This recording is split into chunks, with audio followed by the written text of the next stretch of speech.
Bueno, la historia de la predicación es la historia, sin duda, de la voz de Dios hablándole a la humanidad. Eso está claro. Desde Moisés hasta los apóstoles, desde, desde los profetas hasta los reformadores, también se pueden incluir. La predicación ha sido el medio elegido por Dios para revelar su voluntad.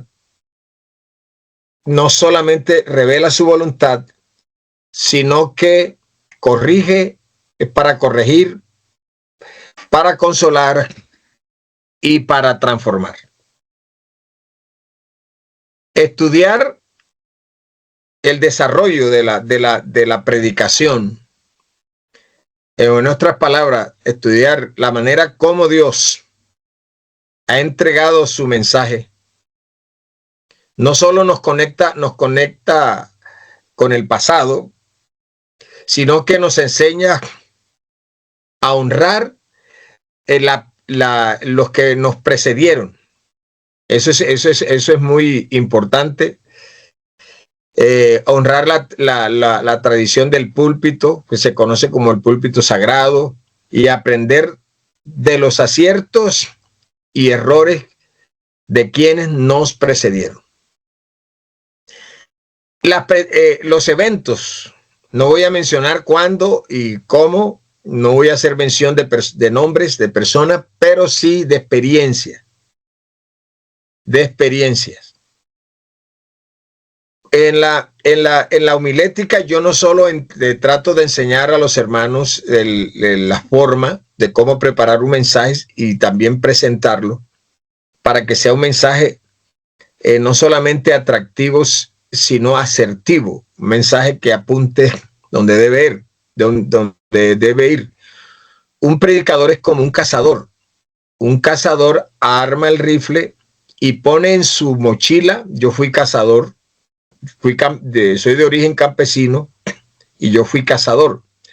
Uno como cazador prepara los tiros, diferentes calibres o calibres de la bala, se conocen como plomos. Entonces yo siempre llevaba nosotros en nuestro país le dicen a los rifles una escopeta calibre 28 y también tenía una calibre 16. Entonces uno depende si iba a cazar animales pequeños como conejos, hasta ardillas, allá uno. Entonces uno tenía un calibre del plomo, era diferente a cazar animales más grandes como venado, jabalí, ese animal de monte que en mi país le dicen saíno, o un puma. Uno de acuerdo a lo que lleva en mente, así lleva los tiros. Así tiene que ser el predicador. Espurio decían, el que a nada apunta, a nada da. La predicación no puede ser tiros como tiros pirotécnicos que hacen bulla y haya grandes explosiones, pero no apuntan a nada. El predicador es un cazador de alma, se prepara bien, lleva el peltrecho, lleva un buen rifle, aceitado, con la unción del Espíritu Santo, y tiene que apuntar algo, no puede disparar a lo loco, a todas partes, no. Dentro de varios eventos que hubo en Canadá, en Colombia y en Estados Unidos, no voy a decir dónde para que no me la vayan a pillar.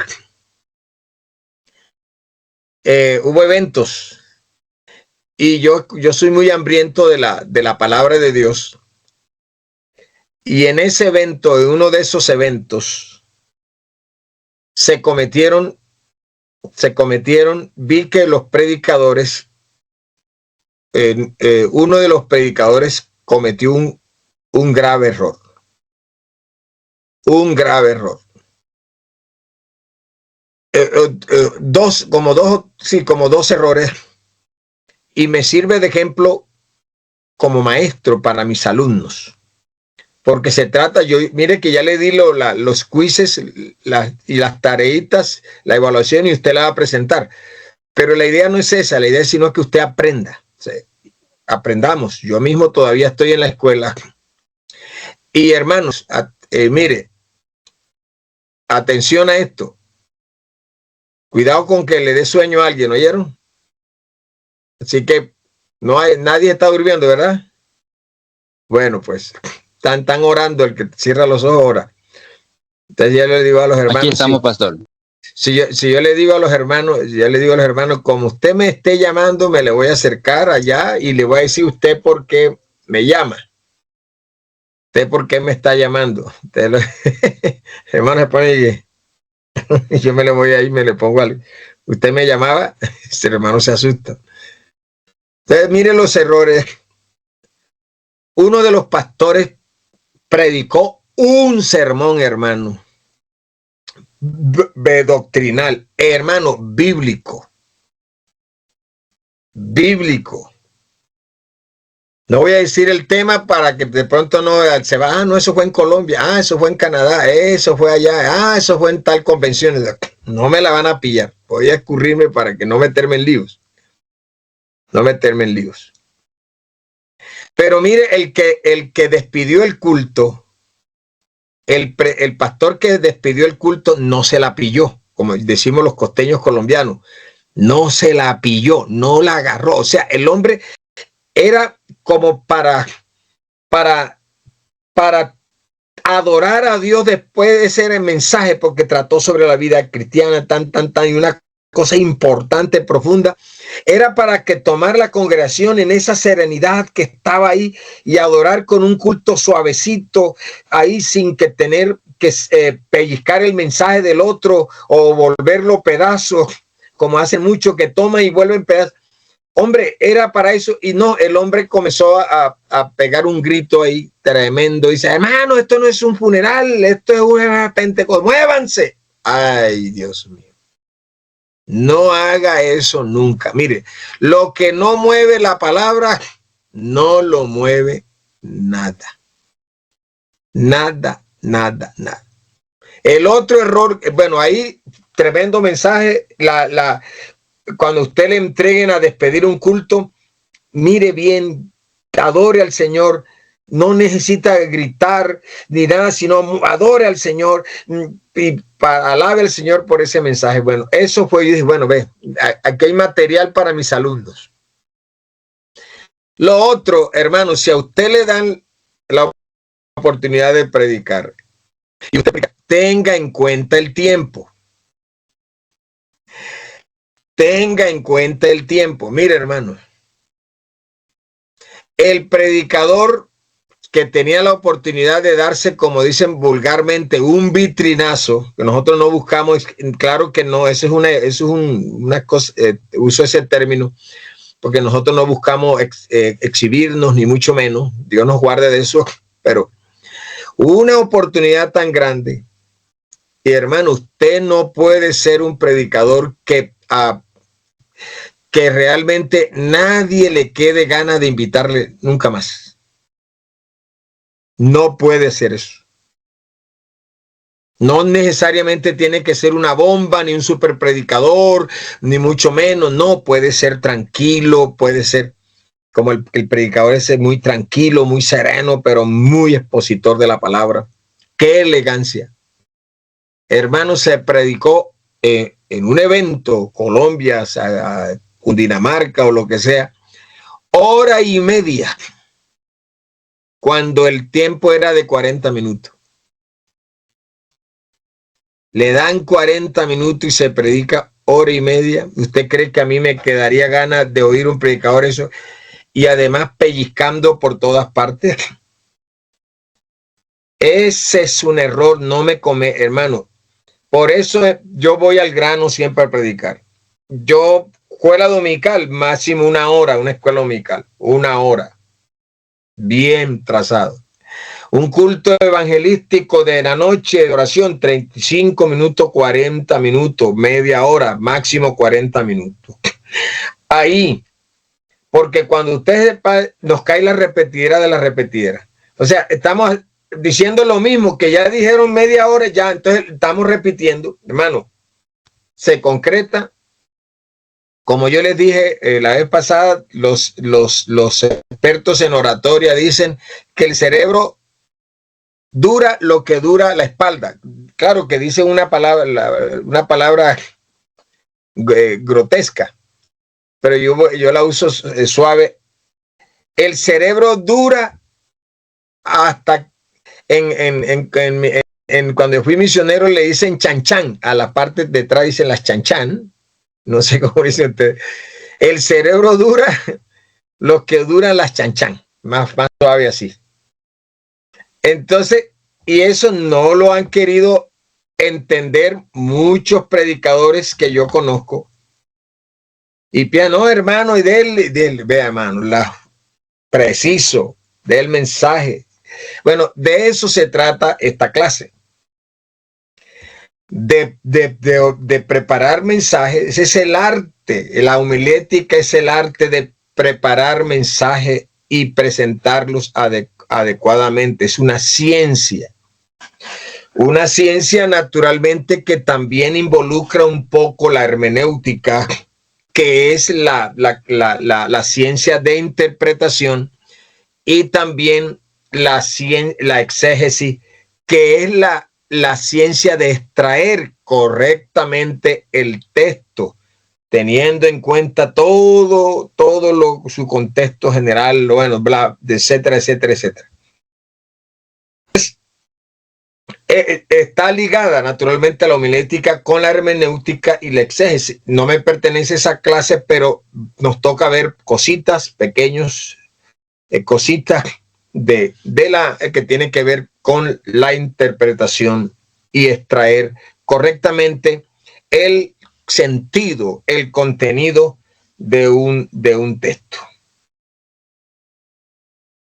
Así que la predicación en el Antiguo Testamento, no escriban todavía, eso estoy haciendo la reflexión, estoy enseñándoles. Cuando le digan escribe, porque esa va a salir en la evaluación, ¿oyeron? Para que le sea más fácil. Él lo tiene ahí, se la voy a poner fácil, o sea, no voy a ponerle, porque yo sé que son pastores, si son muy estudiosos, no se la voy a poner tan difícil. Ustedes me van a pasar eso suavecito. La predicación en el Antiguo Testamento, miremos.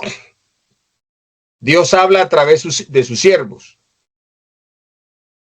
Desde el principio, la predicación fue una voz divina manifestada a través de instrumentos humanos. No existía en esa época el púlpito formal como lo conocemos ahora, pero sí el llamado profético. Moisés, Samuel, Isaías, recordemos algunos, Jeremías y otros fueron predicadores del arrepentimiento y de la santidad. Esa era la línea. Usted puede recordar cualquier predicación de ellos, de los profetas, o cualquier anuncio profético o cualquier corrección tenía una invitación al arrepentimiento y vivir una vida apartada para Dios, que es la santidad. Los mensajes de ellos no eran discursos humanos, sino palabras reveladas. Palabras reveladas. Ustedes se acuerdan, así dice Jehová. Ya no es así. Si usted encuentra un predicador que comienza así dice Jehová, hoy, una revelación, de todas maneras, hay que estar pila con eso. Las características principales de estos predicadores era que tenían autoridad divina. Yo hice énfasis en eso la clase pasada sobre la importancia de la unción del Espíritu Santo. Hice énfasis, la autoridad divina, o sea, hablaban en nombre de Dios. Contenido moral y espiritual.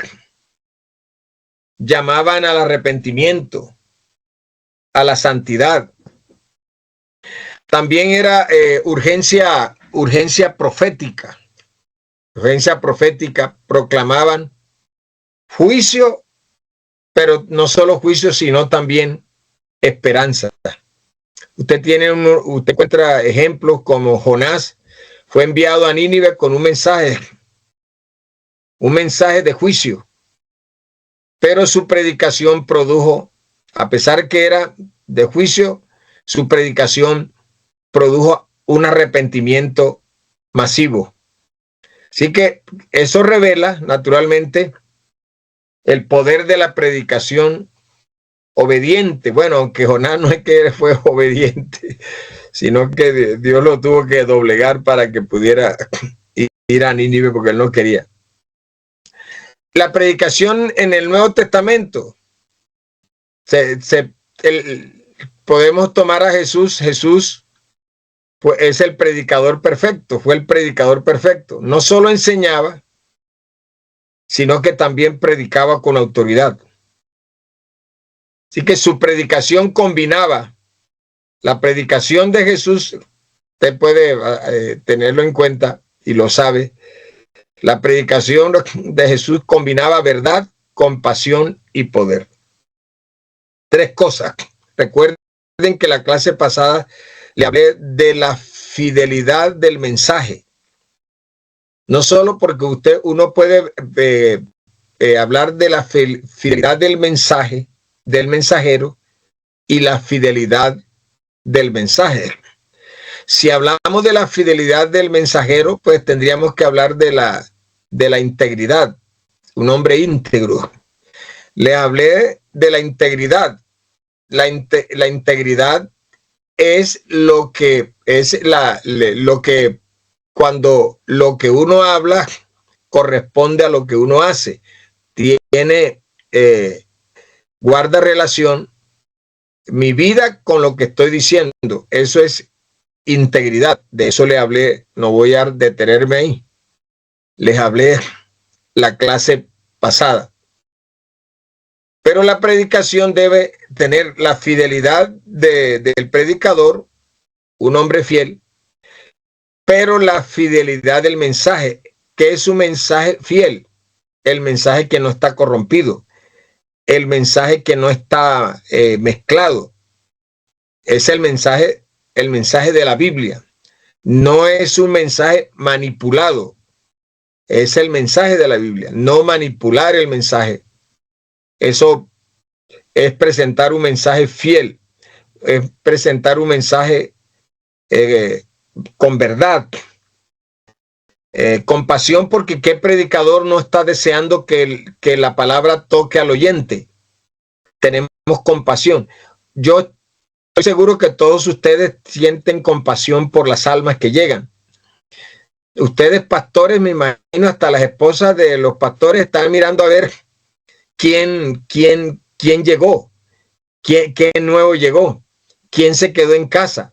Y llega uno nuevo y usted se baja de la plataforma, si no lo alcanzó a saludar antes, y se baja para saludarle, para darle la bienvenida. Y usted siente compasión por ellos, pero debe ser la predicación con poder. Con poder. Recuerden también, para hacerle memoria, les hablé sobre un mensaje puede ser solo una información teológica. Pero si la gente va a la iglesia solo para recibir una información teológica, en las redes puede haber mejor información que la que usted les puede dar. Tenga por seguro que ahora hasta la inteligencia artificial, solo con una pregunta, le puede arrojar lo que usted quiera. Casi todos consultamos ahí, los que consultamos. A mí me ha tocado corregir a la inteligencia artificial, porque de acuerdo al enfoque que usted le presenta, pero también viene con veneno. Ya que usted tiene que tener mucho cuidado con eso, porque viene bastante veneno, porque la información la toma de diferentes posiciones. Recuerden, estoy haciéndole un recorderi. Recorderi. Nosotros tenemos que apreciar lo hecho en casa. Lo hecho en casa. No menospreciemos a nuestros maestros. Gracias a Dios tenemos maestros. Usted puede consultar a otros. Claro, usted consulta diferentes fuentes, pero ame lo de casa. Porque nosotros, mire, yo estoy enseñando acá y cuando presento una enseñanza de formación a la iglesia o a líderes, yo enseño lo que está de acuerdo a las líneas de nuestra iglesia. Yo no puedo ver, mire hermano, para yo venir a ustedes aquí y enseñarle algo diferente que contradice la enseñanza doctrinal de nuestra iglesia, porque yo por allá investigué que era distinto sobre el bautismo, sobre el bautismo del Espíritu Santo, sobre la obra del Espíritu Santo, sobre la fe en sus acepciones, toda esa doctrina de la redención. Entonces yo por allá me puse a nadar en aguas profundas. Entonces encontré que, no hermano, es que la iglesia nuestra cree así, pero yo no voy a enseñar así. Usted tiene que tener mucho cuidado porque eso no se acepta. Hay que tener mucho cuidado porque no se acepta. En caso, a mí me ha tocado en Canadá, cosas que yo no coincide mi forma de ver la Biblia, y he encontrado cosas que no las comparto, que otro está enseñando. Entonces yo he llevado eso a una asamblea, a unos estudios de pastores. En un estudio de pastores, por ejemplo, nuestro hermano Álvaro, que es un referente como maestro, Álvaro Torres, para nosotros. Yo siempre digo a mis alumnos, quiere bendición, de pronto así un toque, escúchese a Elías Simanca, un predicador que hay famoso, Elías Simanca, está muy bien. Si quiere recibir bendición, puede escuchar que gracias a Dios es un hombre ungido, lleno de la gracia de Dios. Escucha a Juan Carlos Soto, que son hombres que son una bendición, tienen una gracia. Pero si quiere recibir formación, claro, eso es a mis alumnos, escúchale a hermano Álvaro Torres. Si quiere formarse en una enseñanza integral, yo recomiendo como profesor al hermano Álvaro Torres. Eso es sumamente importante. Entonces el hermano Álvaro Torres había enseñado acerca de la redención allá en Canadá y no me cuadró en mi cabeza, no me cuadró en mi teología, pero teníamos la oportunidad y yo le dije, bueno, hermano Álvaro habló de una justicia, la justicia con que Dios juzgó al pecador, habló de una justicia transicional, tomando el caso del convenio de paz que hizo Juan Manuel Santos en Colombia para un arreglo con los cuerpos, con el grupo armado de la FARC. Se usó una justicia transicional. ¿Qué significa eso? Una justicia paralela a la justicia ordinaria. ¿Qué es la justicia ordinaria? A donde se juzgan todos los casos, juzgan todos los casos que llega a la Corte Suprema. Esa es la justicia ordinaria.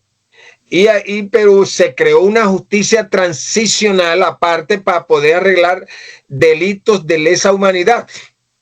Cuando él está planteando eso de que Dios nos salvó a nosotros y juzgó con una justicia transicional, yo dije, no me cuadra. No me cuadra en la teología de la redención. Claro que teníamos el estudio y yo me paré y dije, hermano Álvaro, a mí no me cuadra esto, por esto, porque Jesucristo, es que el juicio para nosotros ser salvos cayó sobre Jesucristo, o sea que se juzgó ante la Corte Suprema, nuestra situación fue juzgada allá y fue condenado con la justicia ordinaria, no se inventó Dios otra justicia. Bueno, allá los pastores se me fueron del lado mío, ahí yo bien. Entonces el hermano Álvaro, muy querido, me dijo que después que terminó la enseñanza y por allá me dijo, lo que pasa es que tú eres muy cuadriculado.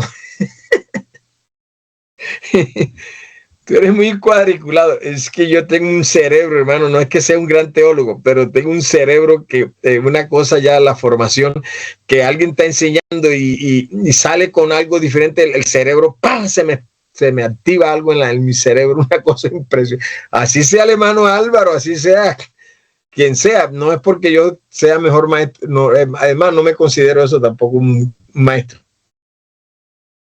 Imagínense que una vez yo estaba, le voy a contar una anécdota, no sé si se van a reír. Yo estaba en la cama haciendo la siesta y le digo a mi esposa, amor, ¿será que yo soy un maestro? Y mi esposa me dijo, de pronto. De pronto. La esposa a uno, en vez de darle, a veces la esposa a uno le pegan una aplastada, hermano, que eso. Ellas sí son sinceras, ellas sí no andan tirándole flores a uno, hermano. Le tiran espalda a uno, hermano. Oiga, ella no le tiran flores a uno, sino palo, hermano. Oiga, la hermana Luz Flor se fue porque no quería oír esto. Bueno, no, ella está por ahí, sino que no tiene la cámara. Ojo con las cámaras, yo tengo muy en cuenta las cámaras. Bueno, no, tranquila, yo sé que están ocupados. Bueno, entonces, la predicación, los apóstoles, también podemos considerar eso. Los apóstoles, después de Pentecostés, la predicación apostólica se convirtió en el medio principal de la expansión de la iglesia. Expansión de la iglesia. Mire, hermano, un diácono, un servidor, puede que sirva y sea un hombre de utilidad en la iglesia y no necesariamente tiene que ser un predicador, pero puede ser un gran siervo. Pero el pastor obligatoriamente tiene que ser un predicador. Otro servidor no necesariamente tiene que ser un predicador, pero un pastor por obligación tiene que ser un predicador de la palabra. Dios te hizo pastor y no estoy diciendo que tienes que parecerte a nadie. Dios te usa a ti tal como tú eres, con el perfil que tú tienes, con el temperamento que tú tienes, con la personalidad que tú tienes. No intentes parecerte a otro, ni te desesperes porque tienes que parecerte al que más brinca, al que más corre, o al que... No, a Dios no le interesa más nada sino lo que tú eres. Eres tú. A Dios le gusta la autenticidad. Sea auténtico. Sea auténtico. Claro está, tienes que mejorar tú, crecer. La vida cristiana, y yo diría no la vida cristiana en este caso, la vida del predicador es como andar en bicicleta. Si se deja de pedalear, uno se cae. El predicador es como andar en bicicleta. Si deja de aprender, si deja de crecer, si deja de estudiar, es como andar en bicicleta. Como andar en bicicleta. Se cae. Hay que seguir pedaleando. Hay que seguir pedaleando. Así que no puede parar en eso. Pedro predicó en Hechos 2 y se entregaron 3,000 personas. Pablo predicó en sinagogas, plazas y cárceles. Y el mensaje de Pablo trascendió las culturas que nos llegó hasta hoy. Muchas de esas cartas que escribieron, pero muchas predicaciones, por supuesto, de Pablo, Lucas no las recogió. La predicación del primer siglo también podríamos hablar de eso. No me note que voy rápido porque estoy tratando de que usted entienda la importancia de la predicación, las características de la predicación en el Antiguo Testamento, las características de la predicación de Jesús, sencillo pero poderoso. El mensaje de Jesús no era elocuente y no necesitaba que fuese elocuente. Él no mostraba la vida, él era la vida. Pero usted tiene que mostrar la vida. Jesucristo no mostraba la verdad, él se mostraba a sí mismo como la verdad. Jesús no mostraba el camino, él mostraba su camino, que se mostraba él mismo como el camino. Por eso es que estoy seguro que el mensaje de Jesús no fue elocuente, no fue elocuente. Uno puede notar que Jesús era muy práctico, tomaba ejemplos siempre de la vida cotidiana, pero dejaba una enseñanza profunda. Ustedes saben que en esa época habían muchos oradores, se preocupaban mucho, los griegos se preocupaban mucho por la oratoria. Habían gente que les pagaban, los contrataban solo para de presentar sermones con grandes oratorias. Es más, en el Coliseo Romano, cuando el que presentaba al emperador y abría, era una elocuencia que exaltaba al emperador como un dios, y atraía los aplausos. Entonces, pero Jesús fue sencillo. Sin embargo, ustedes se acuerdan que los soldados regresaron sin Jesús y les preguntaron: ¿y por qué no les habéis traído? No es que jamás hombre alguno ha hablado como este hombre. Bueno, se refiere a la autoridad, y que no decía ese es el camino, sino yo soy el camino. Dice, pero es que ese hombre es distinto. Entonces, eso es las características de la predicación. Ya nos quedan unos minutos para la pausa, ¿vieron? ¿Saben que la pausa la hacemos a las 55 por ahí? A las 11:55, para mí son las 9:45 en este momento. Vaya preparando para la pausa para que se eche agua en la cara, vaya a dormir abuela. No, nadie está dormido, yo estoy molestando, yo molesto así a los hermanos acá. Características de la predicación apostólica. Anote, escriban. Mire lo siguiente, para que vea que en todo lo que uno hace hay una enseñanza de homilética. Mire que le estoy explicando y eso, pero ya tiene que tener un momento que el tono que yo estoy dando y usted está aprendiendo, pero se va haciendo así como repetitivo, aunque es diferente repetitivo en que da ciertas cositas en el cerebro. Mira con eso, mira qué estrategia. Cuando usted está predicando así, trate de cambiar las formas, que sea algo, porque está es como cuando usted se monta en el guardafango de un tractor.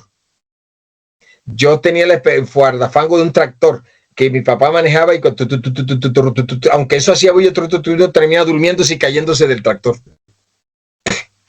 Entonces, cuando usted tiene un sermón y no cambia el tono, no cambia la manera, sabe, cuando la gente se le duerme.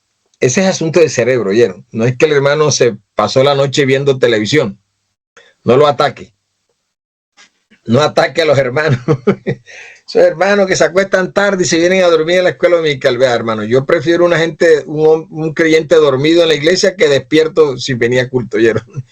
Así que bueno, característica de la predicación apostólica: se basaba en la escritura, exaltaba a Cristo. Segundo punto, exaltaba a Cristo, llamaba al arrepentimiento, llevaba a la regeneración o al nuevo nacimiento, llevaba a la regeneración, que es lo mismo, nuevo nacimiento. Dependía totalmente del Espíritu Santo. Bueno, escuchen, no prediquen, no escriban. No prediquen. Bueno, esa es la predicación de los apóstoles, pero miremos la predicación que aún en época apostólica, pero también la predicación en la iglesia primitiva. Vea, durante el siglo segundo al siglo cuarto, porque los apóstoles pues duraron hasta Juan, creo que hasta el año 100 después, que es el último, ¿verdad? Aproximadamente 100 después de Cristo, pero la predicación siguió. Así que durante el siglo segundo al siglo cuarto, la predicación se centró en enseñar la fe cristiana en medio de persecución. Los predicadores eran, sí, pastores, porque los apóstoles dejaron pastores, eran pastores y defensores de la doctrina frente a las herejías, que había muchas, sobre todo la gnóstica. Ahí están, y también en esa época, que de pronto alguien dice, hermano, pero esa persona, ¿cómo así? Sí, eran predicadores de la iglesia primitiva. Está Juan Crisóstomo, le decían boca de oro. Eso, él no está entre los de la Biblia, sino en los predicadores foráneos a las escrituras, pero fueron predicadores de cuando la iglesia comenzaba. Era famoso por su claridad y tenía un fervor expositivo, ¿no? O sea, exponía de una manera agradable, profunda, a tal punto que a Juan Crisóstomo le llamaban o le decían boca de oro. Agustín de Hipona, también ustedes los que hemos leído de esos son los padres conocidos después de los apóstoles. Agustín de Hipona, yo he leído acerca, tengo una enciclopedia de él. Claro, hay mucha filosofía, por supuesto, que hay que leerlo con mucho cuidado. Tiene bastante filosofía. Agustín de Hipona se conocía como un hombre profundo y reflexivo. Él unió lo que fue la teología con pastoralidad, o sea, la teología en manos en manos del pastor. Eso lo hizo.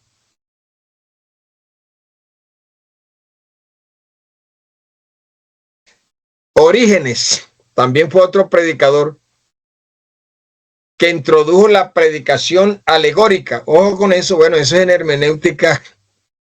Eso tiene que tener mucho cuidado con los mensajes alegóricos. Porque puede que usted presente un mensaje, no es que esté prohibido la alegoría, pero ese es un terreno muy peligroso. Porque el mensaje alegórico no tiene mucho en cuenta en las reglas de interpretación, sino que se toma un texto, por ejemplo, el texto del samaritano, del que estaba tirado, el texto de la mujer samaritana, muchos textos, y lo predican y le dan una interpretación mística. Y con eso se da en hermenéutica. Bueno, también tengo que darlo aquí, eso lo voy a presentar aquí más adelante, que son los diferentes mensajes. Eso lo vamos a ver en una clase. Y el mensaje alegórico, eso a veces se convierte en un peligro porque hay exceso en eso. Y eso, bueno, eso lo estaremos viendo.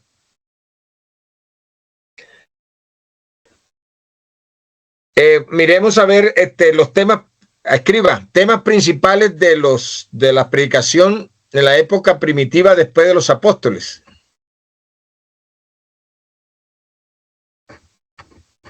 Temas principales de la iglesia primitiva después de los apóstoles.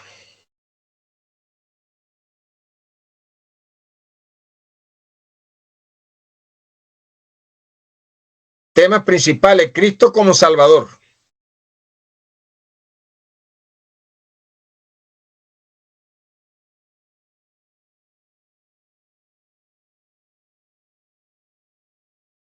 Dos, segundo, la santidad de la iglesia.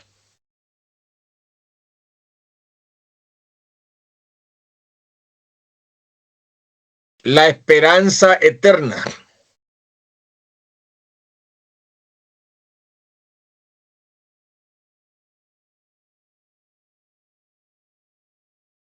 Cristo como Salvador. Dos, santidad de la iglesia. La esperanza eterna.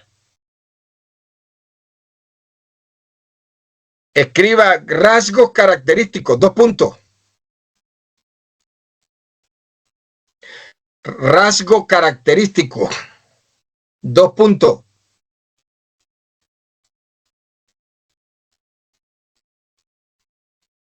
El púlpito era considerado un altar.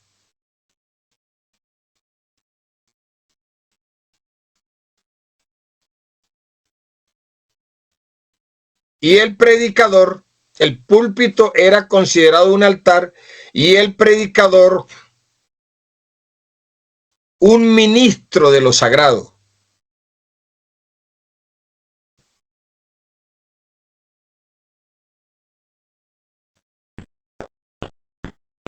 Y el predicador un ministro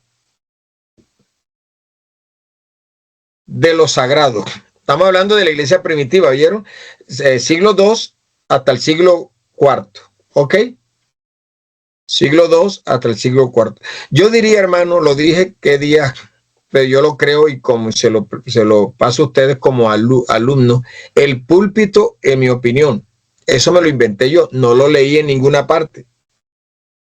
Eso, el púlpito es el trono de donde Dios habla al pueblo, definitivamente.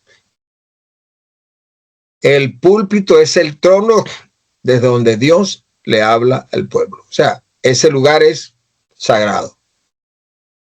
Sagrado, y bueno, no es que significa que no se pueda predicar en una púlpito, significa lugar donde el de más uso para presentar los sermones o la predicación en estos tiempos. Ahora la predicación en la Edad Media. Anote la predicación en la Edad Media.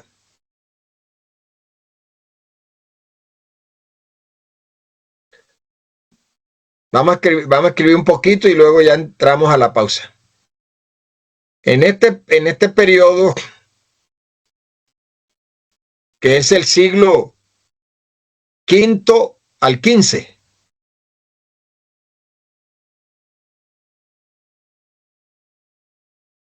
en este periodo puede poner entre paréntesis siglos V al XV. La predicación perdió fuerza bíblica.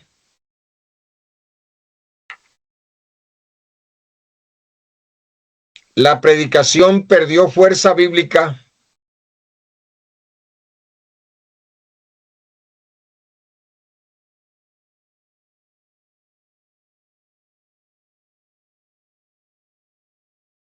La predicación perdió fuerzas bíblicas debido al predominio del ritualismo y la corrupción eclesiástica.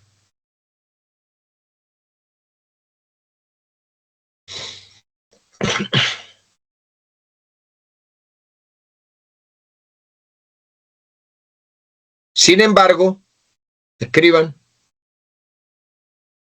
Dios siempre conservó voces fieles.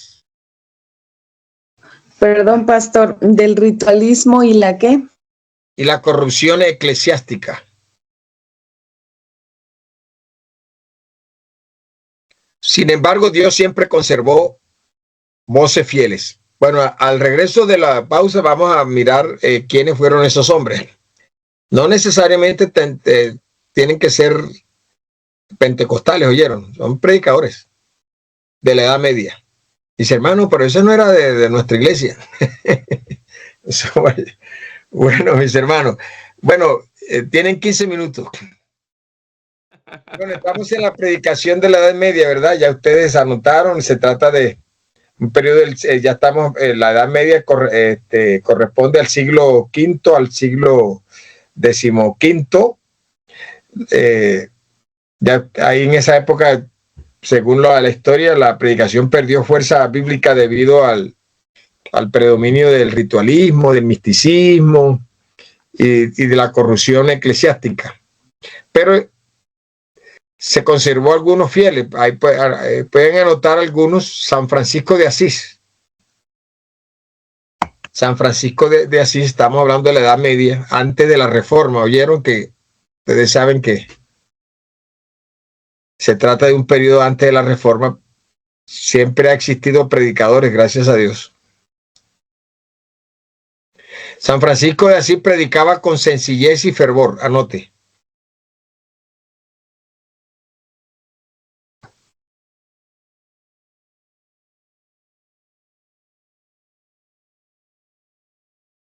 Dos, Pedro Baldo. Pedro Baldo,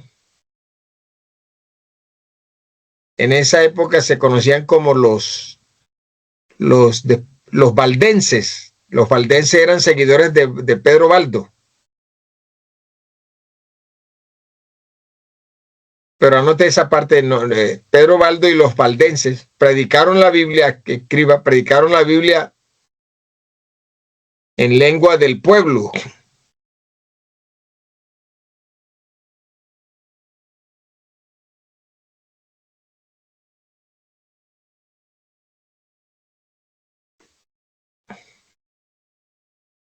Enfrentando persecuciones o enfrentando persecución.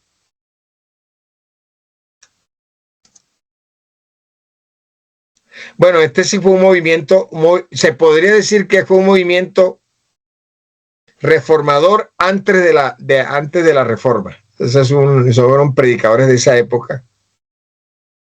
También está Juan Wycliffe. Anótese también. Juan Wycliffe. No sé si lo estoy pronunciando bien porque eso. Tradujo la Biblia al inglés. Juan Wycliffe tradujo. ¿Cómo se deletrea, pastor? Juan W. Y de yuca, lo decimos nosotros. C. L. I. F. E.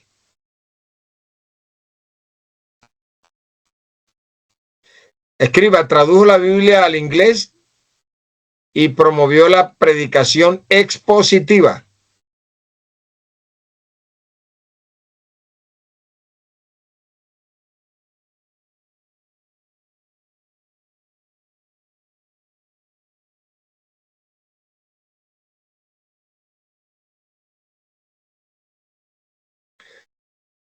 Bueno, en esa época, mis hermanos, claro que existía la homilética, ya se predicaba. Durante esa época, la homilética se centró en sermones moralistas. Pero a pesar de todo eso, de todos los problemas y de la persecución, también hubo mucha persecución en esa época. Pero fue el terreno de preparación para lo que vino después, la reforma, la famosa reforma. Ahora vamos a ver, escriban, la reforma protestante.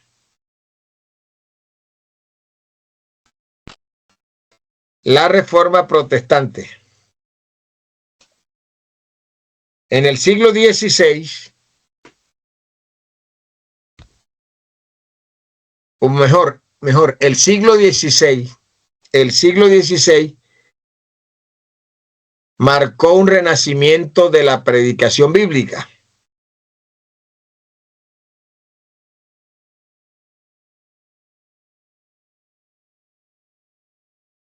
El siglo XVI marcó un renacimiento en la predicación bíblica. Sigue escribiendo. Los reformadores entendieron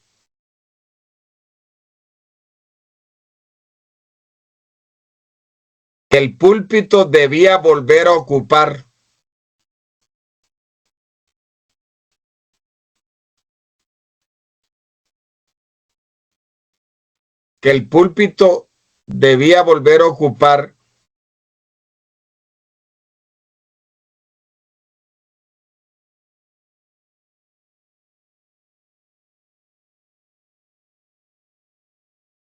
el trono de la predicación.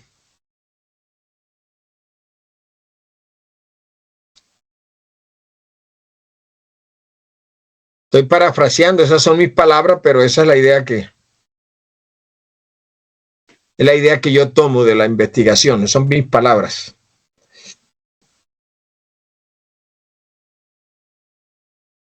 Principales exponentes: Martín Lutero.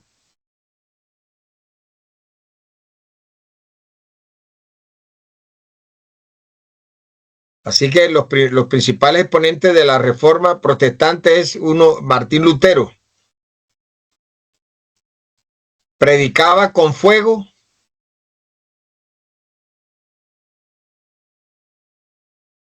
convicción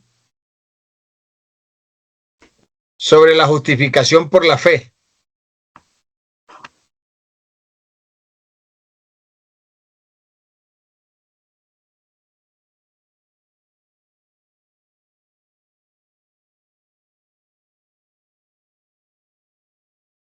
Juan Calvino introdujo la predicación expositiva sistemática.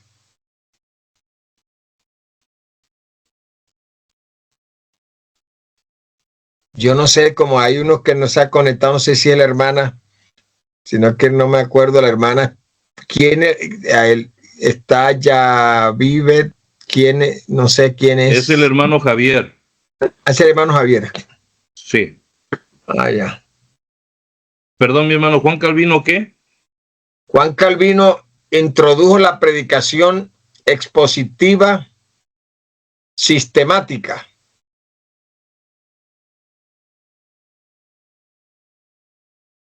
Nos faltó fue la esposa del hermano Adonai. Ahí está. Aquí estoy, hermano. ¿Dónde? No la... Por aquí.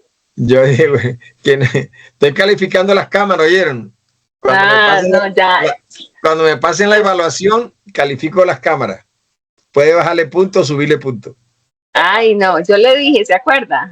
Ah, sí. Yo le mandé un mensajito que no estaba en casa, pero ya la pude poner. Bueno, claro, esas son las instrucciones de su esposo, así que eso no es mi culpa. O sea, son las nuevas reglas. Las nuevas, si va a reclamar, reclámele a él. Usted le queda ahí cerquita. Mi pastor, Dios bendiga. No, yo estoy aquí, sino que no tenía que hacer una diligencia con unos hermanos y no puedo prender la cámara, pero estoy aquí, listo. De verdad. Ah, bueno, listo, mi hermano. Bueno. Juan Calvino introdujo la predicación expositiva sistemática. ¿Qué quiere decir sistemática? Versículo a versículo. Versículo por versículo. Bueno, tienen que tener en cuenta que, aunque no estamos mirando las doctrinas ni cómo manejaban ellos las doctrinas fundamentales, pero sí hay que tener en cuenta que hay mucha influencia calvinista para esta época. Sobre todo la influencia de la enseñanza calvinista. No significa que hablar de calvinismo es doctrina errada en su integralidad, en su totalidad, pero sí, como tuvo mucha influencia, sí hubo una distorsión frente a lo que nosotros conocemos de la Biblia. No estoy hablando de mí, sino de nuestra iglesia. Hubo una influencia y todavía ha sido difícil erradicar la influencia de la enseñanza calvinista respecto a la soberanía de Dios, respecto a la voluntad de Dios y respecto a la inmutabilidad de Dios. Allá en el seminario de pastores en Orlando, tuvimos una conversación ahí en el lobby del hotel. Varios jóvenes ahí. Estaba el hermano Elvis como anciano y yo anciano entre él, y estaban haciendo preguntas y llegamos al tema de la interpretación que se está dando de la soberanía de Dios, de el enfoque que se le da, y hace años se le ha dado, sobre la soberanía de Dios, sobre la voluntad de Dios, sobre la inmutabilidad y sobre la predestinación. Sobre la predestinación. Y eso todavía uno escucha a predicadores y se ve, eso que está diciendo es calvinismo. Eso es calvinismo. Eso es calvinismo. Entonces, eso sí es un tema que es importante, que se tiene. Dice, hermano, sobre la soberanía, hermano, Dios es soberano, nació con la mano torcida porque fue la voluntad de Dios. Hermano, es que nada se mueve sin la voluntad de Dios. Si se cayó y se accidentó, es la voluntad de Dios porque Dios es soberano. Es que era el día de su muerte porque Dios estableció que se muriera ese día. Hermano, y es que Dios, esa es la voluntad de Dios porque Dios es soberano. Y ese es un desenfoque terrible y eso está haciendo daño en la fe de los creyentes. Entonces, eso es que Dios es inmutable, no cambia. Es que, hermano, hermano, Dios te trajo aquí. Dios, tú eres salvo porque Dios te escogió. No, eso es calvinismo. Dios escogió al otro. Lo que pasa es que el otro no quiso venir. No es que, hermano, Dios a ti, hermano, fue la voluntad de Dios que tú estuvieras aquí. No, la voluntad de Dios es que el otro también estuviera, pero el otro no quiso. Entonces, es calvinismo, es una cosa tremenda. Y dice el niño a la mamá, mami, mi hijo, mi hermanito, ¿por qué nació con un ojo, con ese ojo así enfermo, torcido, o ese defecto terrible en el ojo? No, hijo, dice la mamá, es que Dios es soberano y esa fue la voluntad de Dios. No, eso es un tatarabuelo que tenía el ojo así y el gen cayó en el momento de la concepción, saltó el gen de la afección física del abuelo.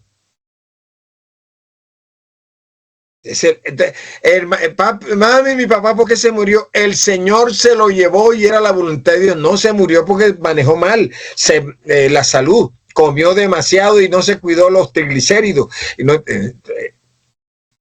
Entonces, se le dio un infarto. No, fue Dios es soberano y ese es el día que Dios dispuso. No, Dios no está disponiendo a todas las que se vaya a morir, ni además, Dios, no es que Dios Dios lo necesitaba en el cielo. Dios no necesita a nadie allá.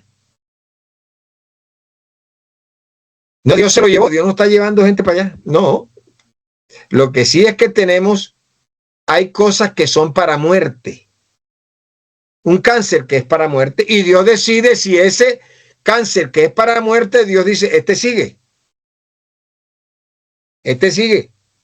Pero no fue que Dios determinó el cáncer porque el día escogió Dios y tiene que morirse ese día. Eso es terrible, hermano. Yo veo predicaciones así, eso están haciendo daño a la fe de la gente. Entonces, esa enseñanza es porque Calvino absorbió la enseñanza de San Agustín de Hipona. Agustín de Hipona vino de una base en donde donde la creencia de la mitología griega, en donde los dioses determinaban todo sobre los seres humanos.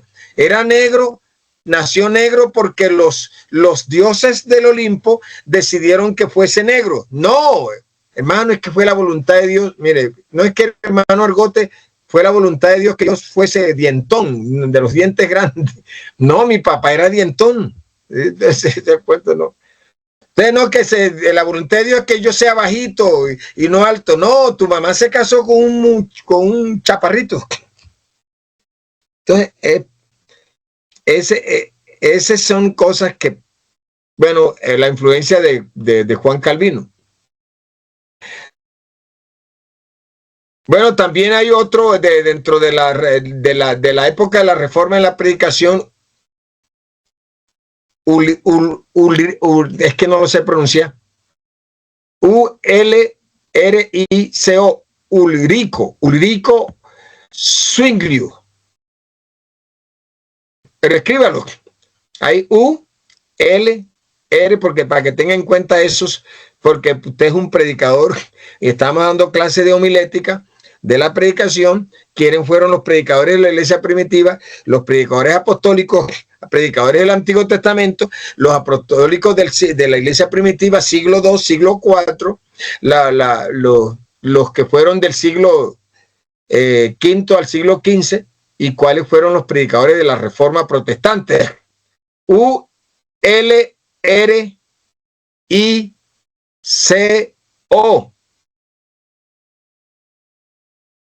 Zwinglio, así como suena, con Z. Zwinglio, así como suena. Swing, con Z. Zwinglio. Si no se pronuncia así, bueno. Pero sí. Bueno, Ulrico Zwinglio enfatizó la autoridad suprema de la palabra.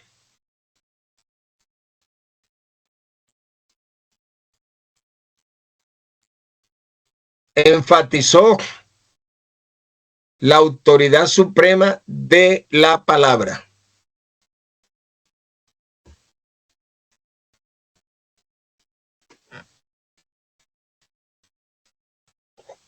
Escriba.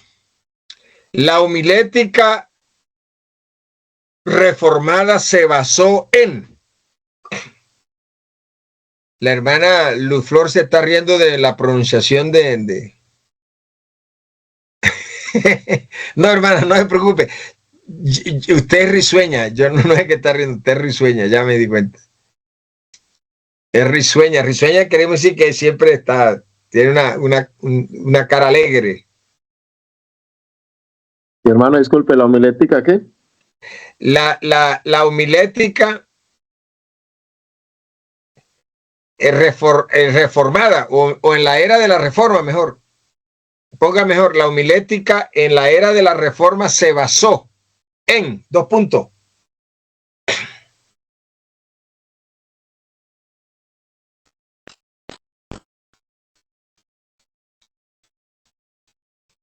A, dos puntos. A, la escritura como única fuente de verdad.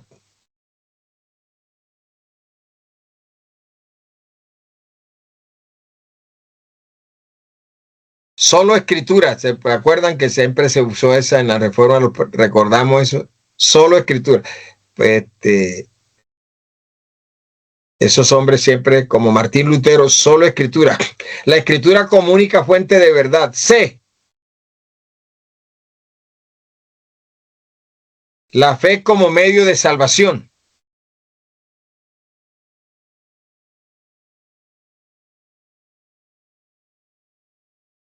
Tremenda homilética, ¿sabe? D, la fe, la C es la fe como medio de salvación. C, Cristo como centro del mensaje. Hermano, perdón. ¿Cuál era la B? La B es la fe como medio de salvación. La B. Sí, la C es la C. No, perdón, yo los enredé. A, la escritura como única fuente de verdad. Solo escritura, entre paréntesis, solo escritura. B, la fe como medio de salvación. C, Cristo como centro del mensaje. No, eso sí ese sí es homilética. Esa sí es, hermano.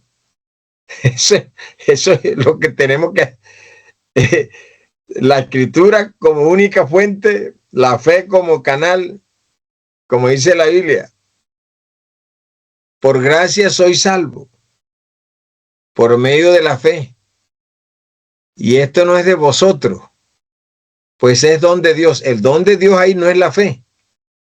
El don de Dios es la salvación, la base es la gracia y la fe es el medio donde se recibe la salvación. Entonces, hermano, es que La fe Dios te la da, pues eso es calvinismo también, ¿sabes? Eso es calvinismo. O sea que Dios, como en el calvinismo se cree que Dios escogió de antemano quiénes se salvaban y quiénes se perdían, quiénes se pierden, eso hablan de la predestinación. Entonces también consideraron que Dios le da fe a los que va a salvar. No, la fe es innata. La fe es una capacidad que la gente tiene de creer. ¿Qué hace el evangelio? Le orienta esa fe, pero la fe es innata. La gente nace con capacidad de creer. Por eso es que creen en María, creen en los santos. Es una capacidad que tiene. ¿Qué hace el evangelio? El evangelio de Dios lo que hace es que le orienta la fe hacia Jesucristo. Por eso dice, por gracia soy salvo. Por gracia soy salvo, por medio de la fe. Esto no es de vosotros, mas es don de Dios. ¿Cuál es? Entonces, hermano, el don, la fe es un don de Dios, un regalo. No. Por gracia soy salvo. La salvación es el don. La gracia es la base y la fe es el medio en que la fe es la mano que se tiende para recibir. Si el hombre no tuviera fe, Dios no podría decirle a los predicadores, vayan por todo el mundo y prediquen el evangelio a toda criatura. El que creyere, eso quiere decir que esa persona tiene capacidad de creer, si no, no podría mandarle a hacer eso. El que creyere, o sea, lo manda que crea arrepentido, tiene que tener no es que Dios, claro que Dios le da un toque, le da arrepentimiento, pero la persona decide si se arrepiente o no, o si cree o no. Así que la escritura como única fuente, la fe como medio de salvación, está muy bien, o sea, está bíblica, eso está bíblico. Cristo como centro del mensaje. Así que felicitaciones a los reformadores. Yo los felicito porque realmente esa es la predicación.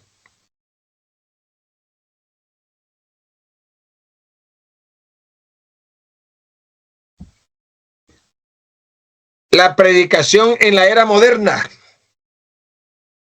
Escriban. ¿Cuál es la era moderna? Siglo XVIII al siglo XXI.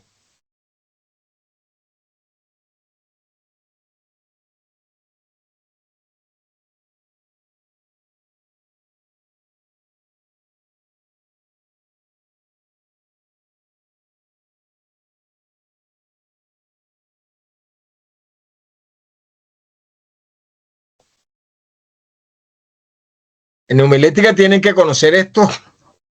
Ahí le vienen preguntas porque en homilética predicadores tienen que conocer eso. O sea, un predicador tiene que tener historia. Él le preguntan, hermano, usted hábleme de los predicadores del Antiguo Testamento. Claro, le hablo de Isaías, le hablo de esos son gran predicadores, profetas, Samuel, todo eso. Hermano, háblenme de la predicación apostólica, la manera como las características de la predicación de los apóstoles. Usted tiene que tener una idea, un panorama de eso. Hermano, y la predicación de Jesús, bueno, antes de los apóstoles, el predicador por excelencia es Jesús. Hermano, y los predicadores del siglo II al siglo IV, ya usted tiene una idea. Hermano, los predicadores del siglo V al XV, aquí están, hermanos, los predicadores antes de la Reforma, aquí están, hermanos, los predicadores de la Reforma, usted es un predicador, y yo como profesor le estoy pasando eso a usted. ¿Oyeron? Usted tiene un predicador y usted tiene, bueno, la historia de los predicadores. Esa es la enseñanza de homilética. No es que me esté volviendo cansón, es así. La predicación en la era moderna, siglo XVIII al siglo XXI. John Wesley.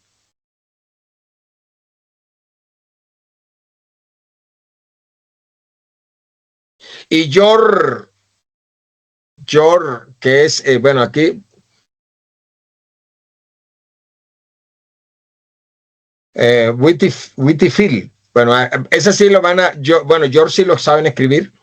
John Wesley, John Wesley, se lo saben escribir, pues claro. George George George ahora le voy a deletrear W. Aquí hay de origen americano, hermanos que saben más, son más nacidos aquí en este país, lo pueden pronunciar mejor, porque son ingleses. W-H-I-T-E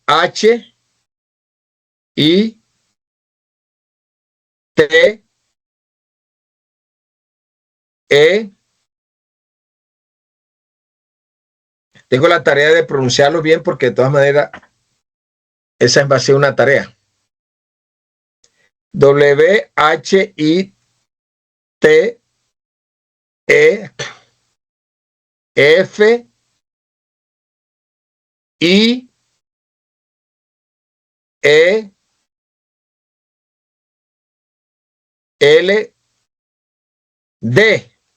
A ver quién lo pronuncia.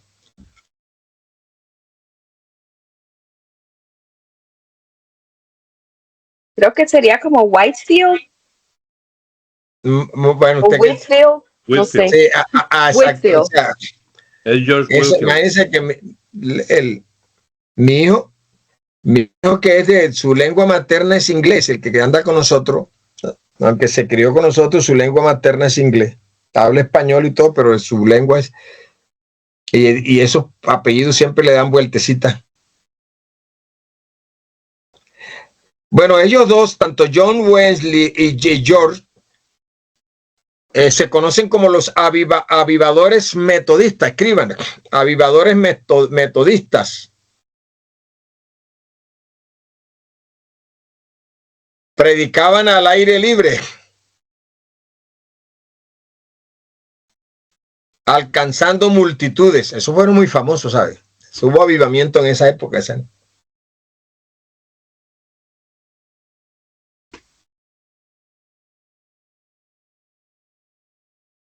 Charles Spurgeon, ese sí es famoso, le llamaban el príncipe de los predicadores. Príncipe de los predicadores. Charles Spurgeon, escriba, como el príncipe de los predicadores, entre comillas.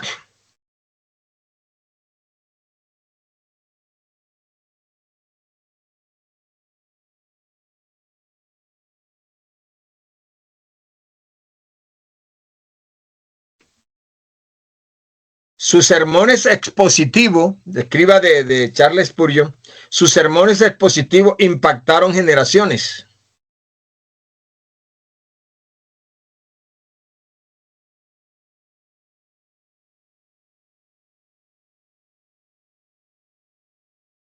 Sus sermones expositivos impactaron generaciones.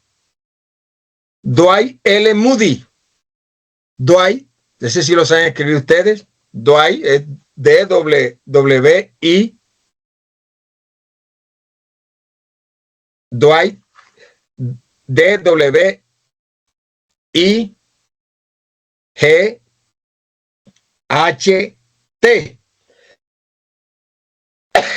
Moody, doble con doble O. Moody. 2 puntos, predicador evangelístico. Predicador evangelístico. Simple pero lleno de poder. Ahí viene uno, ahorita le viene otro que usted lo muy famoso en los Estados Unidos.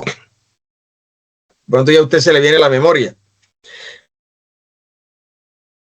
Dwight L. Moody, predicador evangelístico simple pero lleno de poder. Billy Graham, ese sí lo conocen ustedes.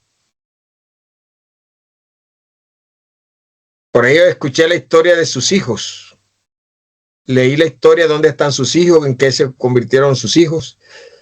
La esposa de Billy Graham dedicó toda, pues le tocó sola criar sus hijos porque Billy Graham le tocó su ministerio por más de 180 países. Era el predicador de los presidentes americanos de los Estados Unidos, famoso y con mucha influencia en este país. Billy Graham llevó el evangelio a millones, escriban, con claridad y convicción.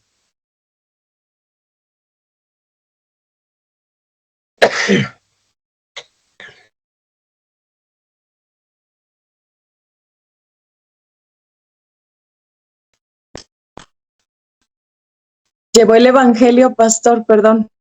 A millones con claridad y convicción.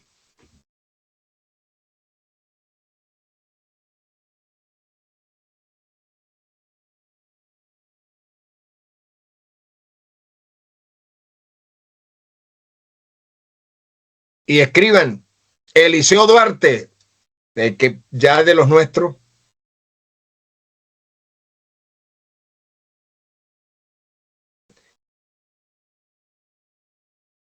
Su mensaje era expositivo. Su mensaje era expositivo, profundo,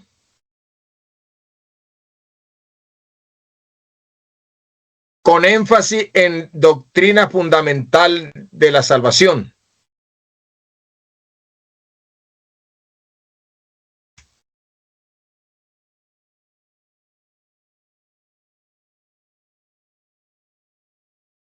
¿Con énfasis en qué, hermano? Disculpe. ¿Cómo?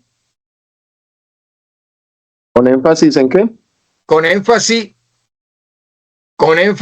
en la doctrina de la salvación.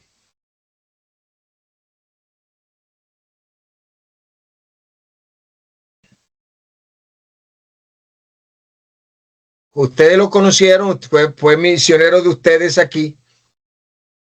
También alcancé a un tiempo corto, porque mi llegada fue a Canadá en el año 2016, pero yo al hermano Eliseo le comencé a escucharlo desde el año 1986. O sea que conocí su trayectoria, su enseñanza, en énfasis en la carta, la salvación por la fe, énfasis en la carta a los romanos y con énfasis en la carta a los efesios, carta a la iglesia. Recuerden que el hermano Eliseo Duarte siempre estaba en Romanos y casi en Efesios. Le hablaba a la iglesia. Fue un podríamos decir, un sustentador de la doctrina apostólica de la época después del hermano Larsen. También tenemos al hermano Domingo Zúñiga, pues nada más le hablo del hermano Domingo Zúñiga. Tenía un mensaje sencillo, práctico y poderoso. Fueron los primeros, fue el primer presidente de nuestra iglesia en Colombia, Domingo Zúñiga. Prácticamente murió en España predicando, un predicador de multitudes y muy lleno del poder del Espíritu Santo. Ahí le rodearon muchos predicadores, hermano. Mi suegro estuvo dentro de esos predicadores reconocidos, Filadelfo Frías, de los predicadores. Y también tenemos a nuestro hermano Álvaro Torres, que es un gran referente.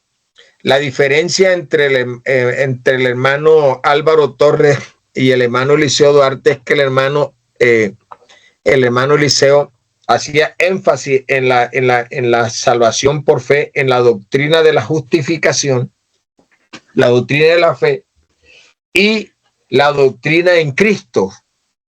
La doctrina en Cristo, el mensaje a la iglesia de Efesios, pero el hermano Álvaro Torres tenía un mensaje más integral, más panorámico, más amplio. Vida cristiana, ética ministerial, doctrina fundamentales, o sea, abarcaba más. Esos son, no podía dejar de mencionar, no íbamos a mencionar a John Wesley y no uno de nuestros referentes. Ya dentro de esos grandes referentes, Filadelfo Frías, Eliseo Duarte ya no están con nosotros. El hermano Álvaro Torres hizo uso de buen retiro y se encuentra en estos momentos viviendo en Canadá. en el Canadá. Esos son nuestros predicadores, nuestros maestros, y tenemos que recordar eso.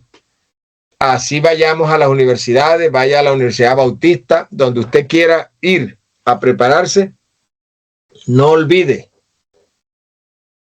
a esos hombres que sembraron la palabra de Dios.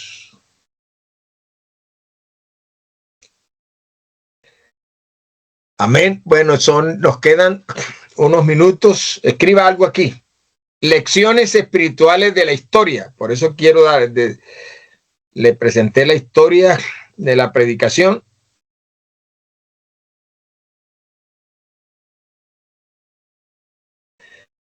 Lecciones espirituales de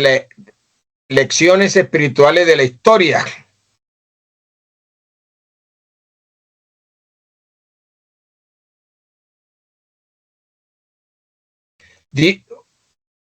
Dios siempre levanta predicadores en cada generación.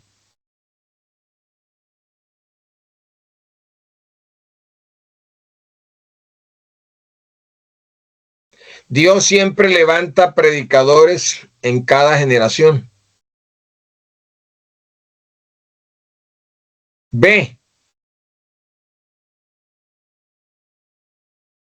Los verdaderos siervos no buscan reconocimiento.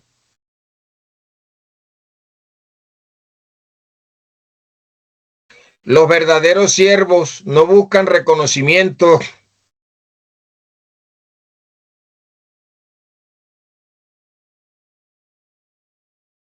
sino servir a Dios con fidelidad.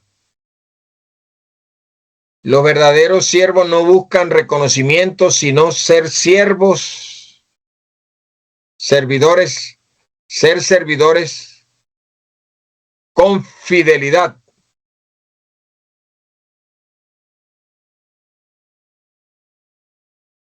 Los predicadores, tres o C, la predicación sin el Espíritu se vuelve discurso.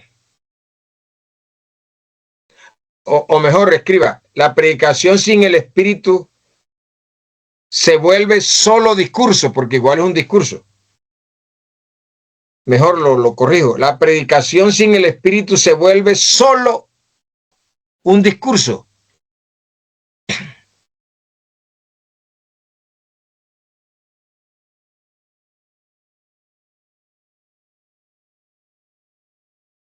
Con el Espíritu se convierte en transformación y vida.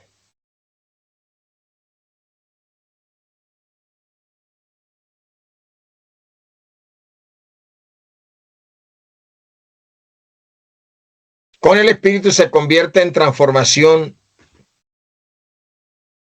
y vida.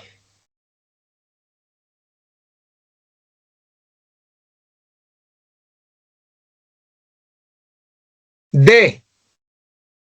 Y aquí terminamos. D. La historia confirma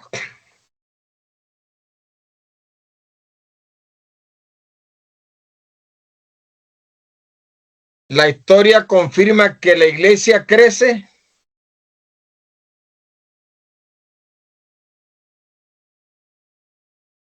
cuando la palabra ocupa el centro. La historia confirma que la iglesia crece cuando la palabra ocupa el centro.